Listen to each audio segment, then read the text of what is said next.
Jermall obviously made a big statement at 160. He's got people talking. You know what I mean? And obviously the names at 160 are Triple G, are Canelo. How far away is he from a match like that? And how does he do with either one of those guys, do you feel? Well, I believe he's actually mandatory, if I'm not mistaken, in the WBC. Yes, exactly. So I know he'll love that fight, and I can tell you right now, I'll put money on that. He's going to win. He is without any question. This is Triple G or Canelo? No, I think Charlo is going to beat Triple G or Canelo. That's how good Charlo is. That's frankly how good both Charlos are. And you know what? They're very, very promotable as well. People sometimes ask me, well, so who, you know, with Floyd being retired, who is sort of like has it all, you know, talks the talk and walks the walk. And that happens pretty rarely. And I think in boxing we're fortunate to really have two guys which do talk the talk and walk the walk, and that's the Charlos. And they do so in a spectacular fashion. And so I think you're going to see these two guys go far. The other guy I'm very excited about, which I think really has an opportunity to eventually eclipse the records established by Floyd, is Mikey Garcia, because he's not only talented, he's bilingual.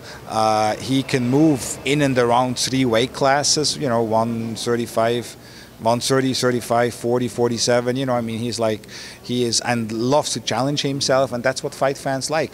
So there's a lot of great young fighters out there, fighters who I think will elevate the sport, and I'm first and foremost, I'm excited about being a fight fan. Yeah, no, exactly. That's why I love talking to you, man, because you and I think my fans appreciate that too. They see you're a fight fan. You know what I mean? They could tell that you're a fight fan first before anything else, which I think we all enjoy. Look, the best thing is in boxing to sit ringside, second best probably watching it at home, right. A great fight.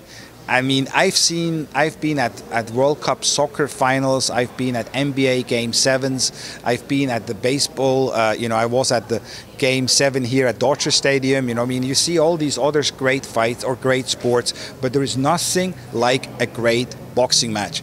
But equally, there is nothing like a boring boxing match where you have to sit through 12 rounds and you're like looking at, geez, only round 6. It's like, oh, round 8. Okay, well, we still got like 4 to go. You know, it's like, oh, this is like the worst. And if I'm going to go and spend my Saturday night going to watch a fight, your money, all that. I pay money for the fighters. I do that. The last thing I want is to sit there and sit through a boring fight. I mean, so I don't want to see boring fights. I want to see great fights. I want to see fights where you are at the edge of your seat, where you don't know who is going to win. And that's what we're going to see here on Saturday night, on June the 9th. I honestly, if somebody would put the gun to my head, I would not know who is going to win. And if you ask today 10 media members, you would have 5 telling you Mars and 5 telling you Santa Cruz. That's how close of a fight that is. And with the other fight, with Jermall Charlo and Austin Trout, you know, yes, is Charlo favored? Of course he is. But it's going to be a great fight because Charlo always gives great fights.